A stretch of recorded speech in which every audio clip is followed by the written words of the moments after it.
Welcome to fair media. आज आपसे share करेंगे वक्फ अमेंडमेंट एक्ट 2025, जिसमें एक नया नाम लाया गया है Waqf assets management system of India. ये माइनॉरिटी मिनिस्ट्री अफेयर्स के कंट्रोल में चलती है और इसमें ये डेटाबेस और वक्फ प्रॉपर्टी के कंप्लीट डिटेल्स अपलोड करने की जरूरत ये कानून बताता है। तो फिर इस कानून के हिसाब से वक्फ प्रॉपर्टीज पूरे अपलोड करने में 6 महीने का टाइम दिया गया है और ये 6 महीने में अगर कंप्लीट ना हो सका तो फिर नेक्स्ट 6 मंथ्स भी हो सकते हैं। लेकिन यहाँ पर प्रॉब्लम कहाँ से अराइज होता है, यहाँ पर देखते हैं कि इस एक्ट का सेक्शन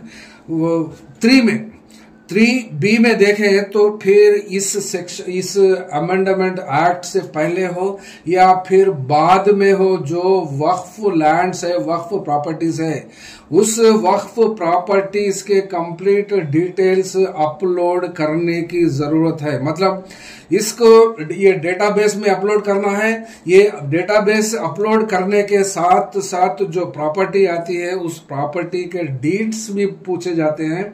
और उसके बाउंड्रीज भी पूछे जाते हैं और प्रेजेंट मुतवल्ली कौन है इसका भी देना चाहिए, इसका भी डिटेल्स देना चाहिए और एनुअल इनकम कितना होता है, और एनुअल इनकम 1 लाख से ज्यादा होता है तो फिर स्टेट ऑडिट इसको करना पड़ता है। यहाँ पर एक्ट के डिटेल्स में जाने से पहले एक बात साफ तौर पे वाजे कर देना चाहिए कि ये जो गवर्नमेंट ऑफ इंडिया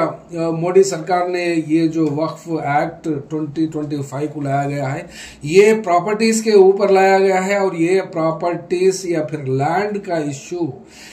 3 लिस्ट होते हैं, कॉन्करेंट लिस्ट और स्टेट लिस्ट और सेंट्रल लिस्ट, और ये लैंड इश्यू स्टेट लिस्ट में आता है। तो फिर स्टेट लिस्ट की बात यहाँ पर डायरेक्ट लैंड और प्रॉपर्टी मैनेजमेंट का सिस्टम को स्टेट गवर्नमेंट्स चलाती है। तो फिर यहाँ पर मुद्दा इस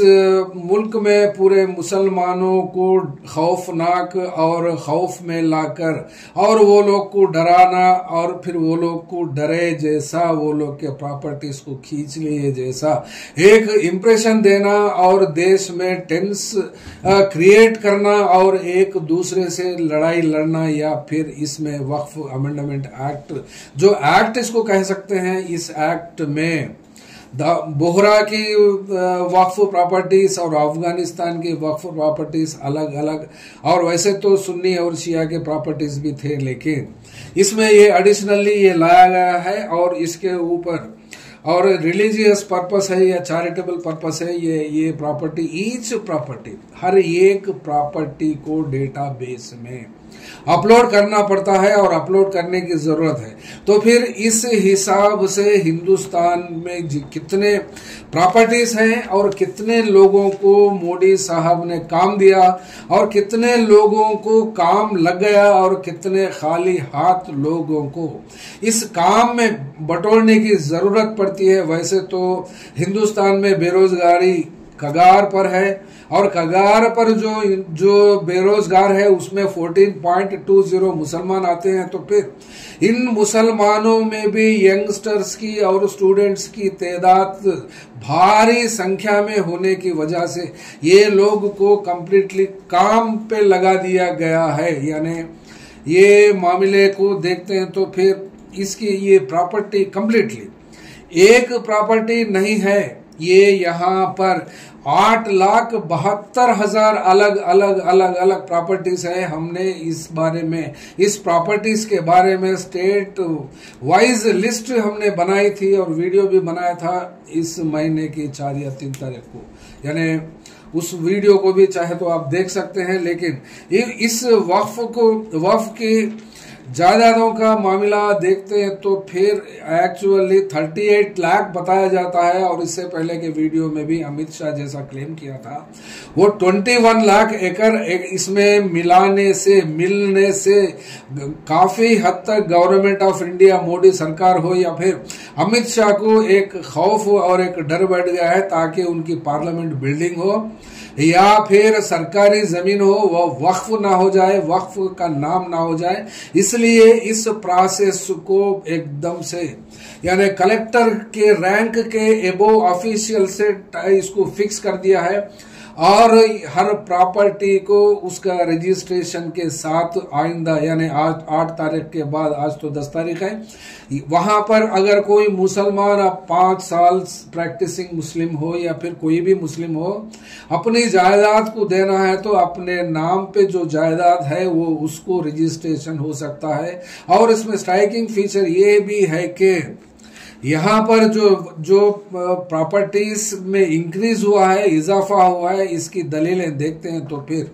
यहाँ पर एक इम्पॉर्टेंट बात आती है। और इस बात का मामला सुप्रीम कोर्ट में जो 10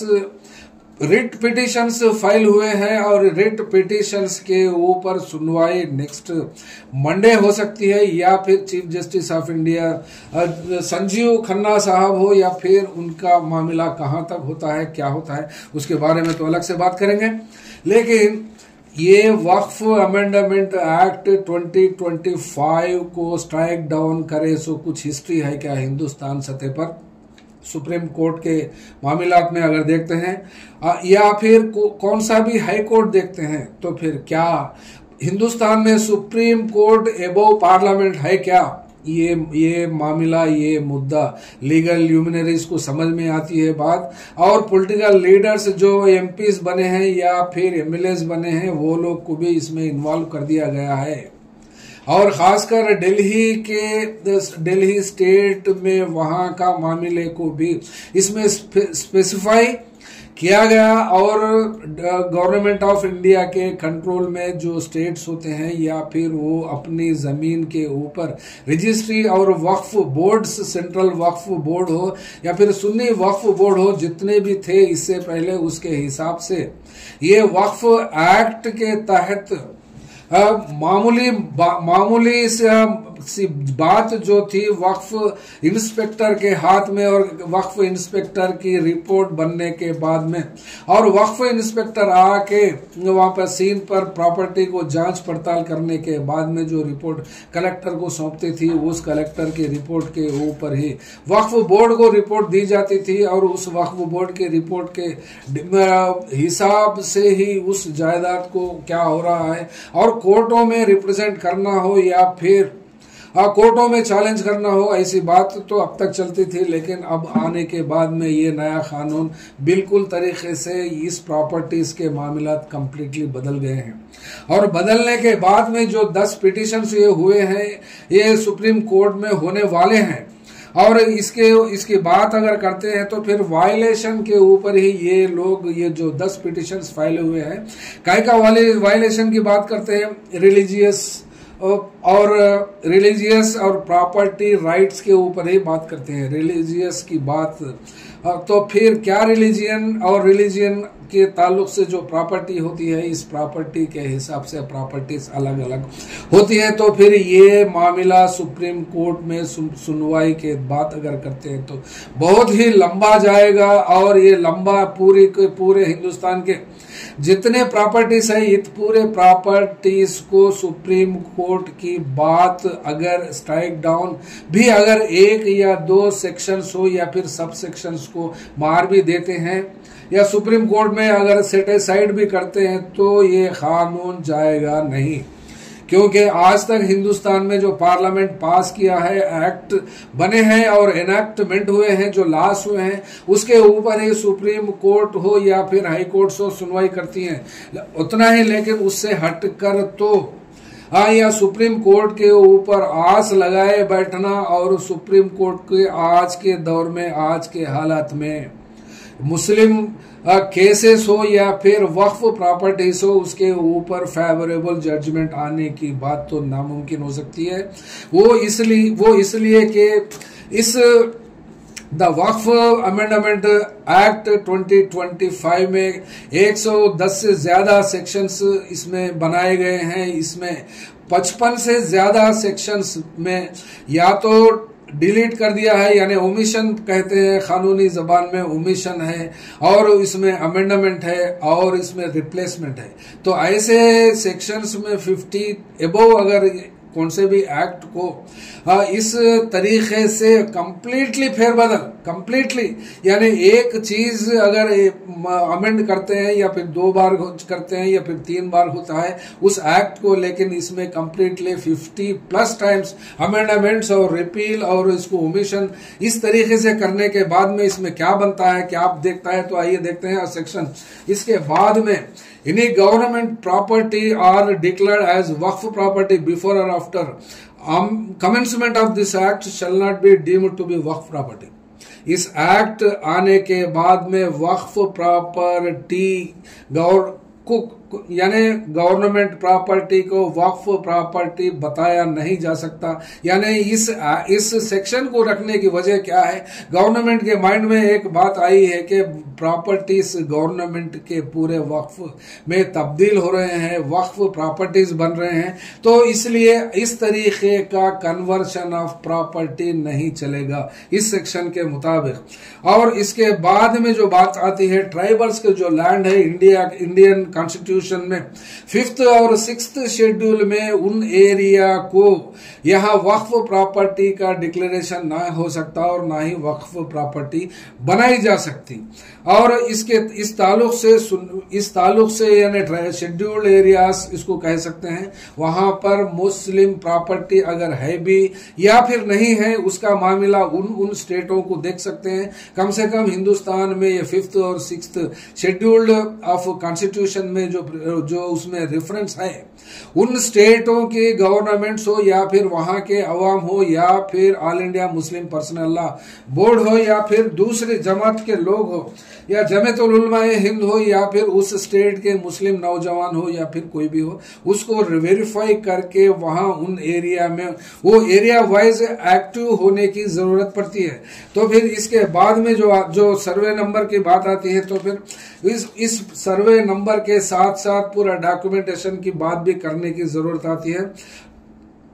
और state government shall upload the notified list of awqaf on the portal and database within 90 days from the date of publication of the official gazette under section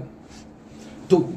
यानी यहाँ पर ईच मुतवल्ली एक प्रॉपर्टी को upload करने के बाद में जिसके लिए 6 महीने का टाइम दिया गया था और उस वहां की स्टेट गवर्नमेंट 3 महीने के अंदर उसको उस डेटाबेस के ऊपर उसको अपलोड करने की जरूरत आती है। और उसमें साथ साथ बाउंड्रीज की बात भी आई है, और अगर उसमें कौन है कौन रहते हैं और उसका पर्पस क्या है और उसको ऑक्यूपाई करे सो कौन है, इसका डेटा पूरा उसमें अपलोड करने की जरूरत आती है। और इसमें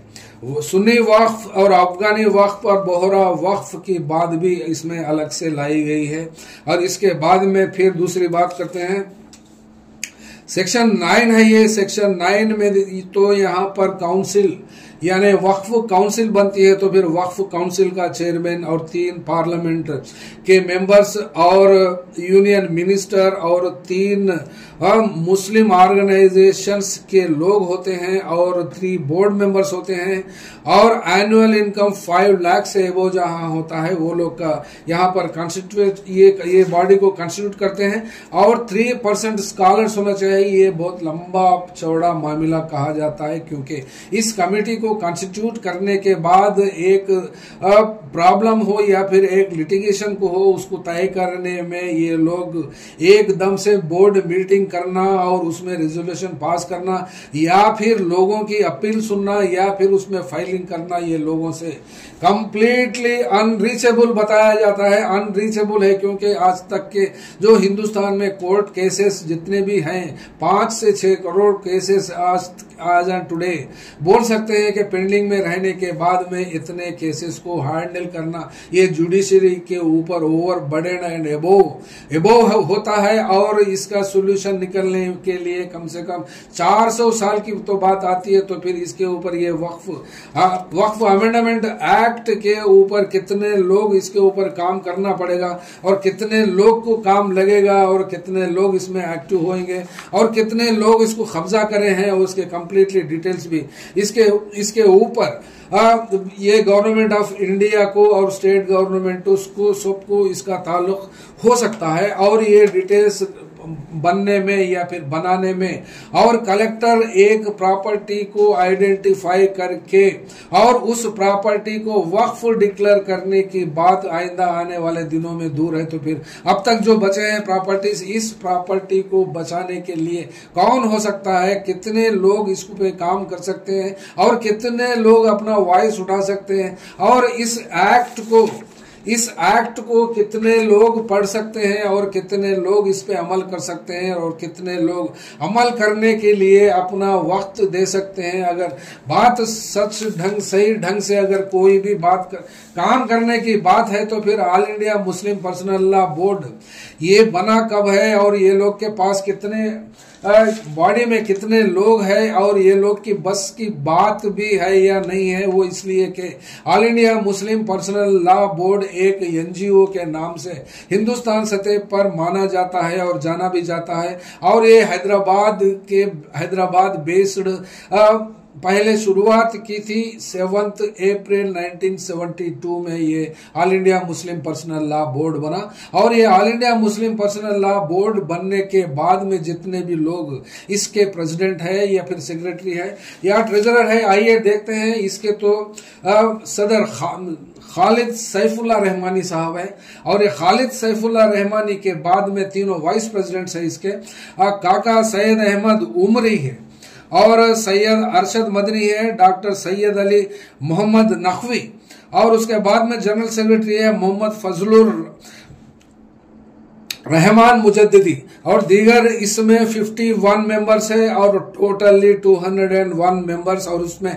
उलेमा भी है और इसमें 25 वुमेन भी है। तो फिर इसमें फाउंडिंग मेंबर्स की बात आती है, तो फिर ये फाउंडिंग मेंबर्स की बात अलग है। और ये लोग का कार्यकाल, ये लोग का एम्स एंड ऑब्जेक्ट्स अगर रफली देखते हैं तो मुस्लिम पर्सनल लॉ को प्रोटेक्ट करना है। क्या इन हालात में गुज़िश्ता 1992 से लेकर आज तक कितने मुस्लिम पर्सनल लॉस में वायलेशन हुए हैं और कितने गवर्नमेंट्स इस वायलेशन की है, उसका तो अनगिनत हिसाब हो सकता है, और गिनती का तो कोई मामला नहीं है। और यहाँ तक के मुस्लिम का वोट पैटर्न और वोट राइट को भी निकाल के फेंक देने की बात करती है, और हिंदुस्तान में मुसलमानों को रोहिंग्या बनाना चाहती है जो सरकार आज के दौर में है, और मुसलमानों की आइडेंटिटी खुद और वो आइडेंटिटी को रिकॉग्नाइज नहीं करना चाहते, और उस रिकॉग्नाइजेशन के बेसिस से इंडियन कॉन्स्टिट्यूशन के ऊपर जो 2-4 जगह माइनॉरिटी के राइट्स की बात हुई है, और ना ही मुस्लिम का नाम लिया गया और ना ही मुस्लिम इंस्टीट्यूशन की बात आती है, सिर्फ माइनॉरिटीज की बात ही तो जब आती है, तो फिर क्या ये लोग मुस्लिम पर्सनल लॉस को प्रोटेक्ट करने में कितना सक्सेस हुए हैं, कितना फेल हुए हैं, इसके ऊपर भी हर कोई हर स्टेट में अपने जो वहां के डिस्प्यूटेड साइट्स हो या फिर प्रॉपर्टीज हो, वक्फ प्रॉपर्टीज हो, प्रॉपर डॉक्यूमेंट्स के ऊपर चेक करने की जरूरत है। और all India Muslim personal law board इतने सारे केसेस को, यानी 8,72,000 केसों को, और जिसकी लैंड है 9,40,000 एकड़ लैंड के केसों को हैंडल करने की बात जब आती है, तो फिर ये मामला मौलवी मौलाना आलिम हाफिजों के बस की बात नहीं होती। इसमें लीगल सेक्शन भी आता है और पुलिस कानून कोर्ट कचहरी होती है, और इन मामलात को निपटाने के लिए कम से कम 20 से 25 लोग एक प्रॉपर्टी को हैंडल करने के लिए वहां पर एक ग्रुप बनाकर काम करे, तो एक प्रॉपर्टी को कुछ सालों में रिजल्ट निकल सकता है। लेकिन उस वक्त तक क्या हो सकता है इस मामले को देखने की बात, तो फिर इतने लोगों को इस मोदी सरकार ने हाथ को काम दिया है। वैसे तो हिंदुस्तान में बेरोजगारी तो कगार पर है, और मुसलमान जो परसेंटेज है 14.20 या 14.20 में भी ज्यादातर लोग अगर अब्रॉड यानी गल्फ कंट्रीज को अगर नहीं जाते, तो फिर ये लोगों का भी माशी हाल और अनएम्प्लॉयमेंट रेट बहुत आगे से भी बहुत ही ज्यादा बढ़ जाता। और इस मुसलमानों के जो काम नहीं है, खाली है, तो फिर वो लोग को काम तो लगेगा जरूर, लेकिन कमाई तो मिलने वाली नहीं होती। वो इसलिए कि ये प्रॉपर्टीज का मामला आता है तो फिर ये लैंड राइट्स की बात आती है और रिलीजियन की बात आई है, तो फिर कुछ लोग अगर जज्बा रखकर प्रॉपर्टीज के बारे में बात करते हैं तो फिर कोर्ट आता है, कचहरी आती है, कलेक्टर के एबव रैंक के ऑफिशियल्स आते हैं, और म्युनिसिपैलिटी लेवल हो या फिर ग्राम पंचायत हो या फिर मंडल लेवल के हो, तो फिर वहां के उस एडमिनिस्ट्रेशन जो उस कंट्रोलिंग अथॉरिटी के नीचे होते हैं, तो फिर वो लेवल के ऑफिसर्स ही होते हैं। तो फिर कम से कम एक एफिडेविट बनाने के पास, एक एडवोकेट के पास अगर गए तो 200-300 रुपए तो खर्च होते हैं। तो फिर ये खर्चे की बात जो मुसलमान नहीं अपनी जिंदगी में कमाने के लिए ही बहुत 24 आवर्स तकलीफ सदी जिंदगी में तकलीफ उठाता है, तो फिर ये औकाफ के जायदादों का मामला, बचानों का मामला, ये गरीब जनता, ये फिर मुसलमान कैसा हो सकती है। और जब प्रॉपर्टी की बात आती है तो फिर यहाँ पर लैंड माफियाज और लैंड ग्रैबर्स और कौम के नाम पर हो या फिर कौम को बेचे सो लोग हो, इस वक्फ बोर्डों में हर जगह पार्टी का नाम यहाँ तक हम बोलना नहीं हो सकता, लेकिन कौन सी पार्टी भी दूध की धुली हुई नहीं है। और हर पार्टी भी वक्फ बोर्ड में अपना हिस्सा लेकर ही अपने जायदादों को बेच कर ही, यानी वक्फ की जायदादों को प्राइवेट लीज को देना हो 90 साल 100 साल, और वो लोग से बैकडोर से या फिर अब किसी को नहीं मालूम हो ऐसा पैसे ले लेना, उस करना की वजह से ही कितने प्रॉपर्टीज इंक्रोचमेंट हो गए हैं और कितने प्रॉपर्टीज को गैर मुसलमानों ने कब्जा किया। इस हिसाब से अगर ये डेटाबेस अगर बनता भी है तो एक 5 साल 4 साल के बाद में तो फिर उसका रिजल्ट एक ना एक दिन कभी भी आ सकता है, लेकिन जब तक ये रिजल्ट आने की बात आती है तो फिर कितने प्रॉपर्टीज इसमें से मिस हो सकते हैं। और इन प्रॉपर्टीज के बारे में जो एक्ट आया है, इस एक्ट पूरे का पूरा एकदम पर इंडियन कॉन्स्टिट्यूशन को रखवाले बनकर जो वॉच डॉग जो अपने आप को समझते हैं, सुप्रीम कोर्ट हो या हाई कोर्ट हो, इसमें यानी हाई कोर्ट्स की बात आती है तो फिर यहाँ पर हाई कोर्ट्स को जितना पावर है सुप्रीम कोर्ट को भी उतना पावर है। लेकिन all India Muslim personal law board ने ऑल इंडिया लेवल सतह पर जो सुप्रीम कोर्ट का ज्यूरिडिक्शन है उस ज्यूरिडिक्शन में फाइल किया है। अगर ऐसा ना करके हिंदुस्तान में जो जितने हाई कोर्ट्स हैं और यूनियन टेरिटरीज है और ये प्रॉपर्टीज है, इन प्रॉपर्टी के अलग अलग हिसाबात से अगर हाई कोर्ट्स में अलग तरीके से जो इंडिपेंडेंट काम कर सकते हैं, जो तंजीमें हो सकते हैं, वो लोग अगर फाइल करते हैं तो बहुत फायदा हो सकता है। आइए देखते हैं। तो फिर इससे पहले के वीडियो में भी हमने बताया था कि वक्फ लैंड्स के हिसाब से देखते हैं तो फिर ये वंशी का मामला Waqf assets management system in India बताया गया है। और इस कानून को मेंटेन करने के लिए भी गवर्नमेंट ऑफ इंडिया यानी मोदी सरकार ने unified Waqf management empowerment efficiency and development उम्मीद के नाम से इसको बनाया गया है। और ये किसकी उम्मीद है और किसकी नाउम्मीदी है ये तो आइंदा आने वाले दिनों में तो पता चलेगा ही जरूर। लेकिन यहाँ पर एक सेंट्रलाइज्ड लीडरशिप यहाँ पर काम नहीं कर सकती और ये बस की बात भी नहीं है। वो इसलिए नहीं होती है कि बस की बात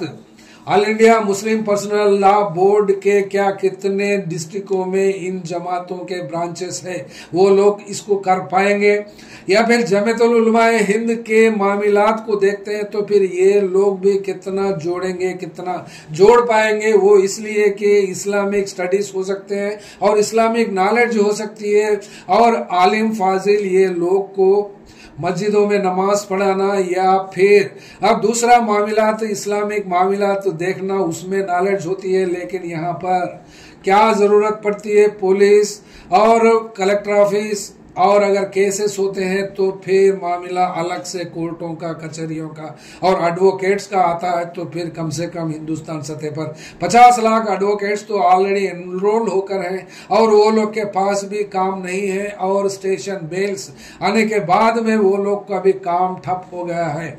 और ये लोग का काम ठप होने की बात भी आती है। और इस मुल्क में जो पुराने लोग जो सदियों से यहाँ जिंदगी गुजार कर अपने जितना मामला अपने पास था उसमें उस कुछ हद तक उस प्रॉपर्टी को वक्फ करने के बाद में जो प्रॉपर्टी वक्फ हुई है उन प्रॉपर्टी को तो दूसरे तरीके से अगर यूज करने में या फिर उसको हड़पने में ही अब तक हुआ है काम, या इसमें ना ही कोई अपना होता है ना पराया होता है। वो इसलिए कि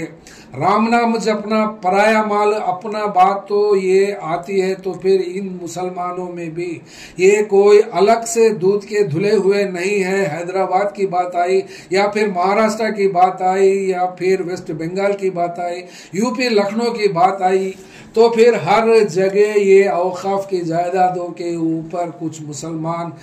सेल्फिश लोग ही अपना सिक्का जमाए बैठे और अपना बड़ापन जता के जमा के और उन पॉलिटिकल पार्टीज में लीगल सेल में हो या फिर उन पार्टियों के छोटे मोटे लीडर्स बनकर उन जायदादों को हड़पना ही एक मंशा था। तो फिर आइए देखते हैं,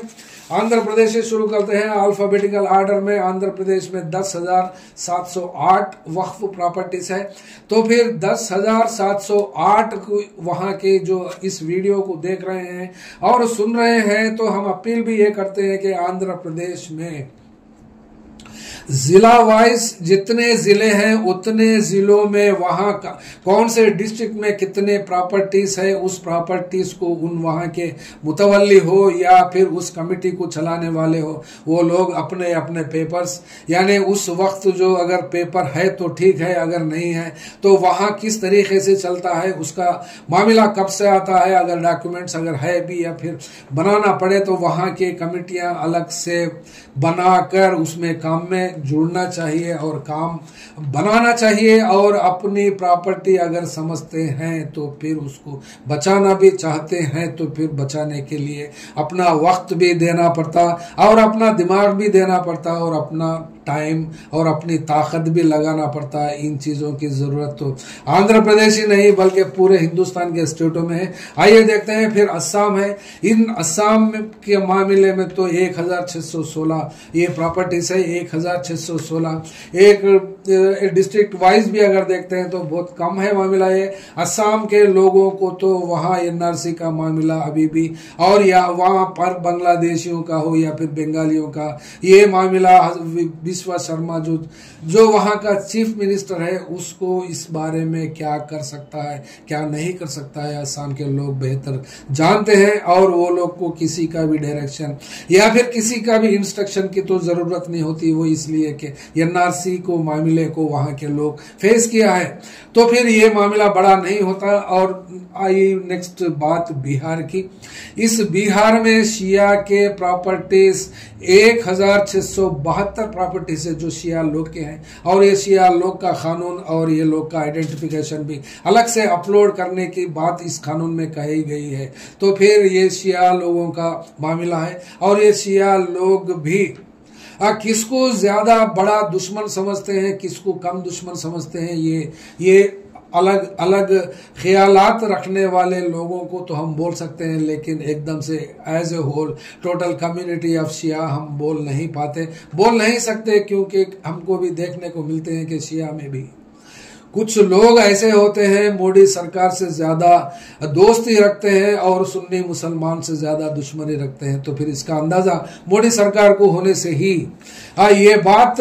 खुले आम इस एक्ट में पेश की गई है और उसके ऊपर वह बाज़ाब्ता कानून भी बनाया गया है। और बिहार सुन्नी के 6 प्रॉपर्टीज है 6,480 ये बिहारी लोगों को इस साल अक्टूबर या सितंबर में इलेक्शन है, तो फिर अब तक तो जो मामला चलता है, नीतीश सरकार को जो all India Muslim personal law board वालों ने अपील की थी कि वहां पर जो लास्ट टाइम प्रोटेस्ट करने की बात कही, लेकिन नीतीश कुमार ने उस वक्त इस बिल को पार्लियामेंट में सपोर्ट किया है और वहां पर नीतीश कुमार के लोग ही जो माइनॉरिटी सेक्शन में मुसलमान थे वो लोग कंप्लीटली पार्टी को छोड़कर बाहर आ रहे हैं और बाहर आकर अपना प्रोटेस्ट नीतीश कुमार के साथ जता रहे हैं। और इस इलेक्शन में और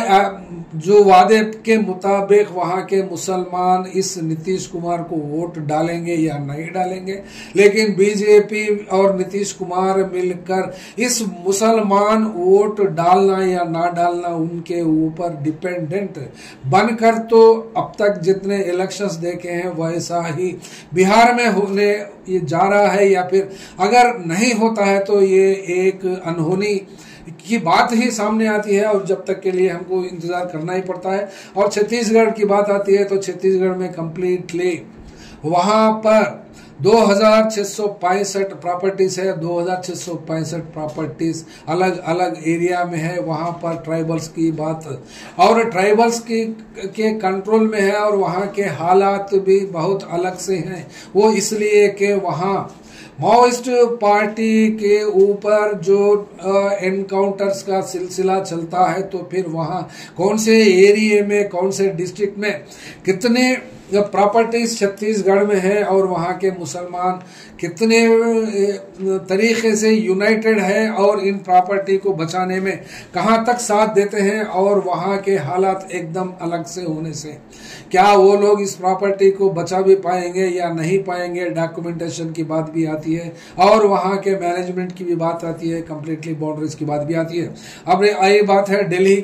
की बात, तो खासकर इस कानून में अलग से बताया गया है और अलग से बताने में वहां के कुछ मिनिस्टर्स और एमएलएस और एमपीज को बनाकर एक कमेटी होती है और उस कमेटी का फाइनल जजमेंट ही, फाइनल ऑर्डर ही, यानी कलेक्टर के बाद में जो रिपोर्ट्स बनती है स्टेट गवर्नमेंट के पास बनने के बाद में उसके पास अपील हो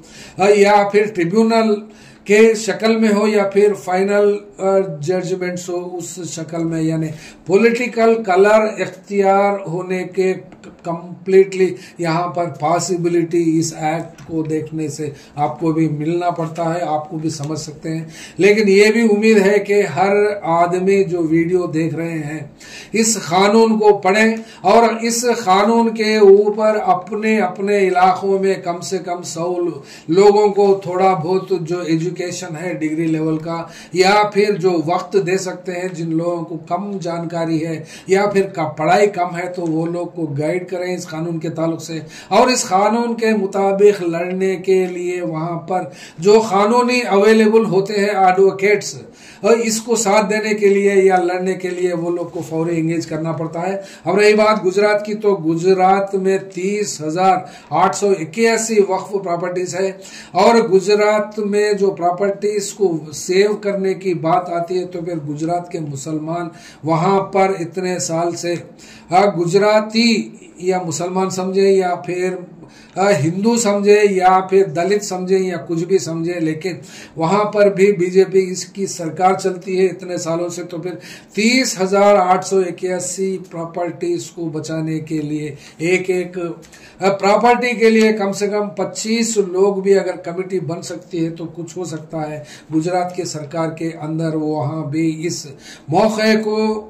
अगर मुसलमान यूज कर सकते हैं तो फिर वहां का मामला ये प्रॉपर्टीज को बचाने की बात हो या फिर ये प्रॉपर्टीज माने ओपन प्रॉपर्टीज तो ये नहीं होते, ये कब्रस्तान होते हैं, दरगाह शरीफ होते हैं या फिर आशिर खाने होते हैं या फिर कब्रस्ताने होते हैं, बस इससे हटके नहीं होते। अगर कुछ मस्जिदें होते हैं तो फिर मस्जिदें होते हैं, उससे हटकर तो कुछ होने वाला नहीं है। और उसके बाद में आती है बात हरियाणा, और ये हरियाणा में 23,117 प्रॉपर्टीज हैं और ये भी कंप्लीटली इसी तरीके से होते हैं। और उसके बाद में हिमाचल प्रदेश है और हिमाचल प्रदेश में 4,494 प्रॉपर्टीज और केसेस हैं इसके।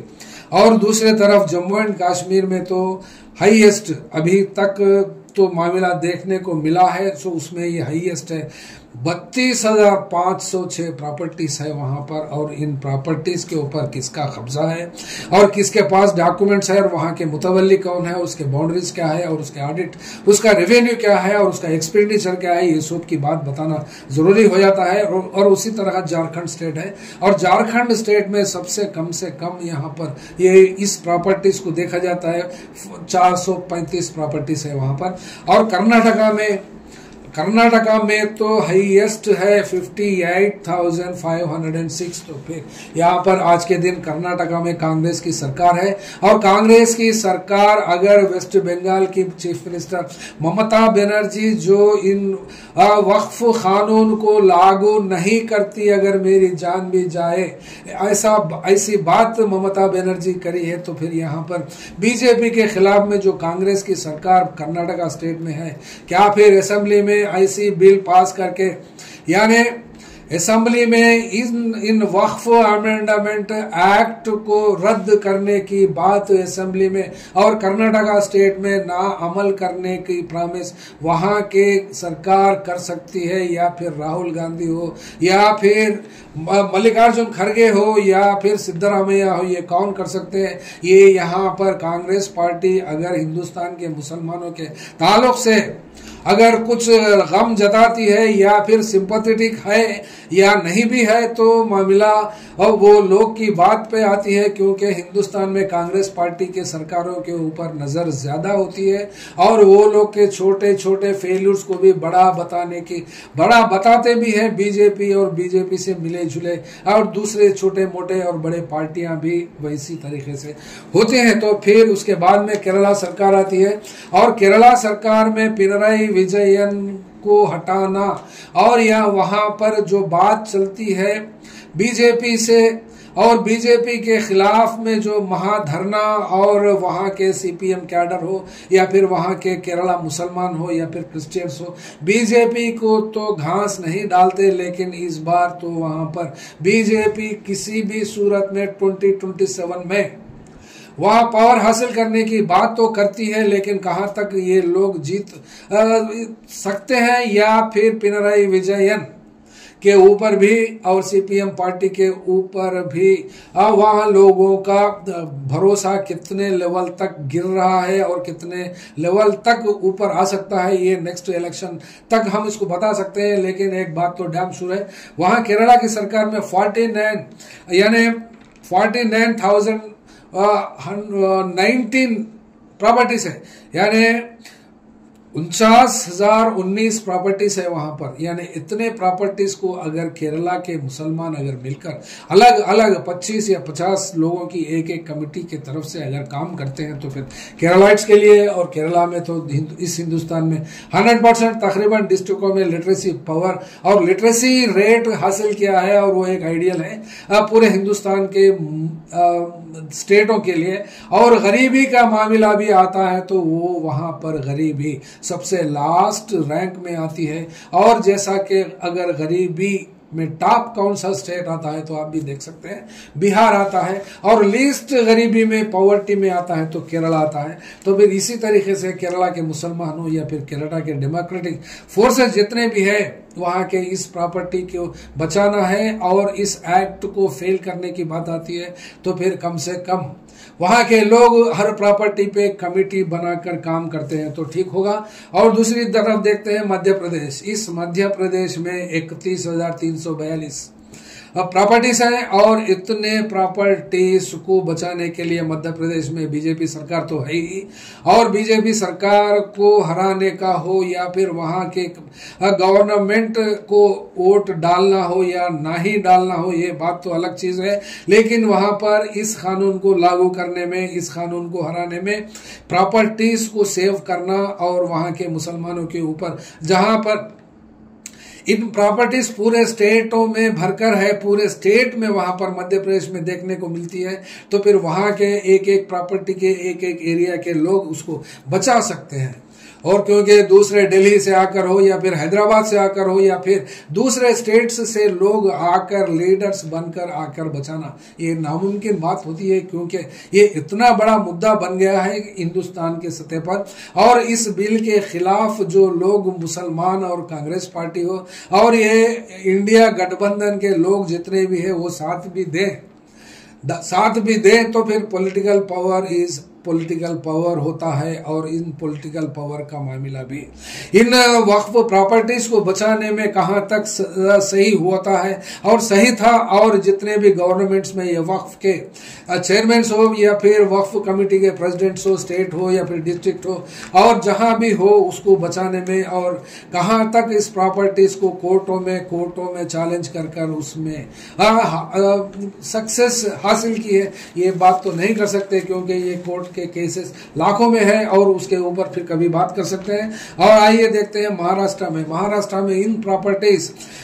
31,716 प्रॉपर्टीज महाराष्ट्र में है और 31,716 असेट्स को बचाने की बात तो फिर अलग अलग पूरे डिस्ट्रिक्टों में हो सकती है, जहां पर भी एक एक प्रॉपर्टी का मामला एक तरीके से एक ग्रुप और वहां की कमेटी अगर इसको संभालती है तो फिर ठीक होगा। उसी तरीके से उड़ीसा में 8,510 प्रॉपर्टीज है और वहां के लोग भी अगर चाहें तो फिर एक प्रॉपर्टी को एक कमेटी बनाए, या फिर अगर वहां पर कमिटीज अगर नहीं है, अगर वक्फ प्रॉपर्टीज को आइडेंटिफाई करके वहां के गेजेट में जितने भी रिकॉर्डेड हिसाब है और उन रिकॉर्डेड गेजेट्स को और फिर निकाल कर उस डेटा बेस में अपलोड तो कर सकते हैं। और उसके बाद में रही पंजाब में तो हाईएस्ट है और हाईएस्ट नंबर 58,608 यानी 58,608 प्रॉपर्टीज है। और आज तो वहां पर मान की सरकार चलती है, आप पार्टी चलाते हैं, तो ये आप पार्टी को या फिर बीजेपी पार्टी सीधा या फिर डायरेक्ट या फिर इनडायरेक्ट कुछ भी समझे, लेकिन बीजेपी पार्टी से तो डायरेक्ट दुश्मनी लेकर दिल्ली सरकार को कुछ हद तक चलाकर 10 साल वहां पर आप पार्टी हारने के बाद बीजेपी पार्टी की नजर पंजाब में और वो बलवंत सिंह मान को हराने की बात भी आती है, जैसा कि साउथ में अपना कदम जमाना और बाकी के स्टेटों में पावर हासिल करने का जो स्ट्रैटेजी बीजेपी की चलती है उसी तरीके से पंजाब में भी चलती है। और उसके बाद में राजस्थान नंबर आता है 24,774 वहां पर ये प्रॉपर्टीज है। और इन राजस्थान के लोगों को वहां पर भी बीजेपी की सरकार चलती है और बीजेपी सरकार और वहां के मुसलमानों को कितना सही ढंग से देखती भी है, या फिर मुसलमानों को इन प्रॉपर्टीज को बचाने के लिए लड़ना पड़ता है, तो फिर कोर्ट कचहरी का रास्ता तो अपनी तरफ है। और वहां पर ईच प्रॉपर्टी को बचाने के लिए कमिटीज बनाना जरूरी होता है और सब मिलकर लड़ने के लिए इस कानून को हराने के लिए कोर्टों में। और रही बात साउथ का जो बड़ा स्टेट है तमिलनाडु है, और इस तमिलनाडु में भी तमिलनाडु में इस लड़ाई में बीजेपी सरकार के खिलाफ में एम.के. स्टालिन तो ऑलरेडी मोर्चा खोलकर है और उस मोर्चे में कई इश्यूज हैं जिसमें अलग अलग इश्यूज हैं। तो फिर यहाँ का मामला भी 60,233 प्रॉपर्टीज है। तो फिर वहां पर बीजेपी का जो ये कानून लाया गया है वहां तमिलनाडु के असेंबली में भी अगर इस बिल को रद्द करते हैं, ना मंजूर करते हैं और या फिर प्रोटेस्ट जताते हैं, इसको अमल में ना लाने की बात अगर तमिलनाडु असेंबली बिल पास करती है तो फिर इसका मामला ठीक होगा। अब रही बात हमारे तेलंगाना की, ये हमारे तेलंगाना की बात वो हम इसलिए करते हैं कि यहाँ पर बीजेपी सरकार नहीं है और यहाँ पर बीजेपी सरकार टफ एंड टफ हर बात पर और हर मामले को पॉलिटिकलाइज करके और पॉलिटिकल इश्यू बनाती है और कम्युनल वायलेंस को रेकअप करती है। और जहां पर कम्युनल वायलेंस की हिस्ट्री नहीं है और वहां पर हिस्ट्री क्रिएट करने के काम करती है और वहां पर law and order problem create करती है, तो फिर तेलंगाना पूरे में और तेलंगाना के हर एरिया में भी सतर्क रहना चाहिए, कॉशियस रहना चाहिए। प्रॉपर्टीज की बात है, अगर आप तेलुगु में मिसाल है, चिंदी जलाकर भी ऊपर फेंक कर फिसाद शुरू कर सकते हैं। और उस तरीके से प्रॉपर्टी की बात के बाद फिर आती है तो फिर ये लोग को कम्युनल वायलेंस से वोट मिलता है और वोट पोलराइजेशन पे भरोसा करते हैं। तो फिर इसमें साथ साथ ये वक्फ का मुद्दा भी मिलने की वजह से तेलंगाना में तो कांग्रेस की सरकार है और कांग्रेस की सरकार की भी ये जिम्मेदारी बनती है कि बीजेपी से लड़ने में, इस कानून को हराने में, असेंबली में इस बिल को नामंजूरी करना और तेलंगाना स्टेट में ना इम्प्लीमेंट करने की बात रखते हैं। तो फिर ये मामला प्रैक्टिकली भी कांग्रेस पार्टी के लिए सही हो सकता है। अब रही बात उत्तर प्रदेश, जो हिंदुस्तान में जितने प्रॉपर्टीज हैं उतने प्रॉपर्टीज की बात अगर देखते हैं तो फिर 1,99,701 प्रॉपर्टीज है वहां पर और ये 27% है टोटल हिंदुस्तान के प्रॉपर्टीज में 27% आती है। और ये एक प्रैक्टिकल जोन है और हिंदुत्व को अमल करने के लिए वहां की योगी सरकार इस मोदी के बाद में या फिर इस साल सितंबर में रिटायरमेंट अगर होते भी है या फिर नहीं है तो आरएसएस ने योगी को प्रमोट करती है प्राइम मिनिस्टरियल कैंडिडेट बनने में। और प्राइम मिनिस्टर कैंडिडेट बनना है तो फिर वहां पर कितना जुल्म करने की जरूरत पड़ती है और कितना जुल्म सहते हैं। तो फिर यहाँ की बात इन लीडरों के ऊपर, मुसलमानों की क़यादत के ऊपर ना भरोसा करते हुए अपने अपने इलाकों में जो वक्फ प्रॉपर्टीज है, इस वक्फ प्रॉपर्टीज को इंडिविजुअल सतह पर वहां के कमिटीज बनाकर अपनी प्रॉपर्टी को जैसा अपनी जान की हिफाजत करते हैं और अपने माल की हिफाजत करते हैं और अपने भाई बहन और औरतों की इज्जत जो कर लेते हैं, प्रोटेक्शन जो करते हैं, तो फिर 3 चीज के बाद में ये चौथा हिस्सा भी वक्फ प्रॉपर्टीज का आता है। चाहे वक्फ प्रॉपर्टी भी ना हो, कम्युनल वायलेंस को रेक अप करके भी पोलराइजेशन करके इस हिंदुस्तान में वोट लिया जाता है। तो फिर आखिर होता क्या है, इसके बारे में एक लास्ट बात तो हम करते हैं कि कितने जमाते हैं इस हिंदुस्तान सतह पर और कितने सोशल ऑर्गेनाइजेशंस हैं मुसलमानों के और कितने लोग वॉलंटरी काम करते हैं जो अपना पैसा लगाकर, जो अपनी मेहनत से रोज के 4 घंटे या 5 घंटे भी अगर कोई करते हैं तो फिर एक वक्फ की प्रॉपर्टी बचाने के लिए नहीं होता। ये कम्युनल वायलेंस का मामला भी हो सकता है, आ भी सकता है, वो लोग बना भी सकते हैं। और एक चीज को, सिविल डिस्प्यूट को क्रिमिनल एक्ट में बदलने में, कम्युनल वायलेंस बदलने में महारत तो आरएसएस वालों को होके है और विश्व हिंदू परिषद वालों को भी ऑलरेडी पहुंच कर ही है। और नागपुर में जो violence, communal violence in Aurangzeb के ऊपर जो निकाला गया था उसमें भी कितने की लोग अभी तक भी जेलों में बंद है। तो फिर मुसलमानों के ऊपर क्या जुल्म होता है, क्या ज्यादती होती है, तो फिर यहाँ एकदम से हम बोल नहीं पाते, लेकिन इश्यू वाइज बेस करना पड़ता है हर चीज को। तो फिर इश्यू वाइज ही इसको संभालना पड़ता है, कॉन्फ्रंट करना पड़ता है, क्योंकि इस प्रॉपर्टी की बात आती है तो फिर इन प्रॉपर्टी को बचाने के लिए जो जरूरतें होती हैं उन जरूरतों के बारे में भी जो लोग इन प्रॉपर्टीज को बचाने से पैसे की मदद भी कर सकते हैं या कानूनी तरीके से जो एडवोकेट्स होते हैं वो लोग की मदद भी कर सकते हैं। और पैरा लीगल स्टाफ भी तो होना चाहिए। अगर इन ऑर्गेनाइजेशन के पास अगर नहीं होता है तो फिर पैरा लीगल ऑर्गेनाइजेशंस जितने भी है या फिर अगर किसी के पास नहीं होते हैं तो फिर वॉलंटरी बेस पर या फिर वॉलंटियर्स को बनाकर भी इन प्रॉपर्टीज को बचाने की जरूरत होती है। मुद्दा मिल भी गया है तो फिर सामना करने के लिए, मुद्दे को इस्तेमाल करने के लिए तो वो मुद्दा मुसलमानों के लिए इस हिंदुस्तान में लाया गया है। हिंदुस्तान सतह पर वो इसलिए कि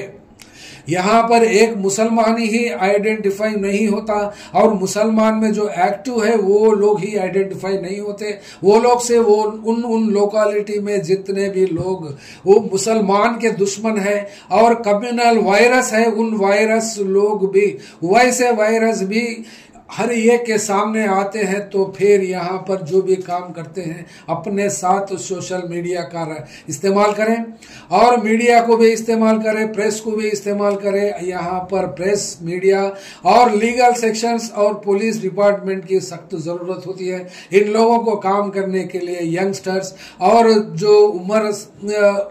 जो गुजारे हैं, उम्र सिले हैं, और वो लोग की भी अगर इसमें गाइडेंस रहा तो फिर एक एक कमेटी में 25 लोग से अगर मिलकर भी इतने 8,72,000 इंटू अगर